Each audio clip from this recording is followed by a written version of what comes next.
সুপ্রভাত সবাইকে। আজ ছুটির সকাল, ইচ্ছে হলো কিছু মুচমুচে খাই, তাই যেই ভাবা সেই কাজ। ঘরে এই সামগ্রীগুলো ছিল, সেটাকে একটু একটু একটু একটু করে তৈরি করে নিলাম। এখন আমি এটার ফাইনাল টাচ দেব। তো আপনারা এখানে দেখতে পাচ্ছেন এই শুকনো লঙ্কা, ফিঙ্গার পাঁপড় ভাজা, কিশমিশ ভাজা, কারি পাত্তা, কাজু বাদাম ভাজা, পাঁপড় ভাজা। এখানে দেখতে পাচ্ছেন এখানে কাবুলি এবং মিক্সড একটা চানাকে আবার ভেজে রেখেছি। এখানে সুজি ভুজিয়া আছে। এখানে ঘরে কিছু কর্নফ্লেক্স ছিল, যেগুলো ব্যবহার করছিলাম না। আর এই হলো চিড়া। আপনারা বলবেন যে চিড়াটা এরকম লাল কেন? এটা হলো বিরন চালের চিড়া। সো চলুন এখন আমরা আস্তে আস্তে এই প্রিপারেশনটা তৈরি করি।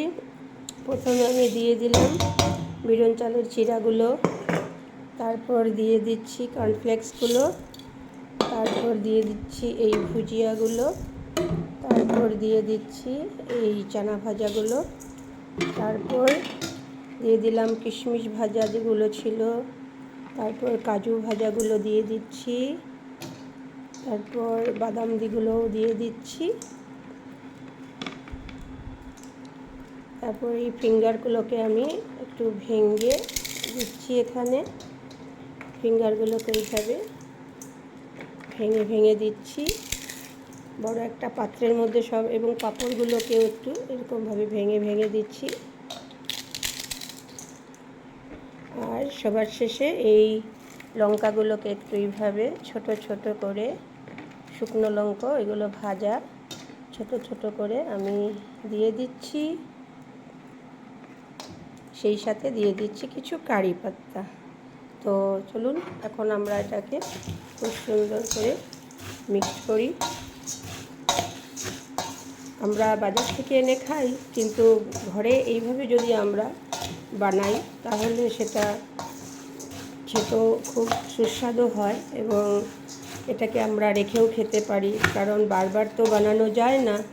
তাই একবারে যদি আমরা এইভাবে বানিয়ে রেখে দিই, বেশ কয়েকদিন সন্ধেবেলা চায়ের সাথে খাওয়া যায়। সকালে তো অ্যাকচুয়ালি এই ধরনের খাবারটা খাওয়া ঠিক না, যেহেতু আজকে রোববার ছুটির দিন, ঘরে আছি।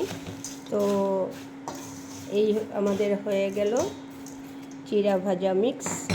তো কেমন লাগলো বলুন। এই দেখছেন এখানে একটা জার আছে, আমি এই জারটার মধ্যে এগুলোকে ভরে রেখে দেব, যাতে আমি যখনই ভালো লাগে, সবসময় তো আর বিস্কুট খেতে ভালো লাগে না, তো যখনই ভালো লাগবে আমি এখান থেকে বার করে নিয়ে খাবো। তো আপনারা ওইভাবে ঘরে বানিয়ে রেখে খেতে পারেন, কারণ সময়ে কিছু বাঁচবে, খাওয়াটাও বেশ সুস্বাদু হবে। তো ধন্যবাদ সবাইকে, ধন্যবাদ।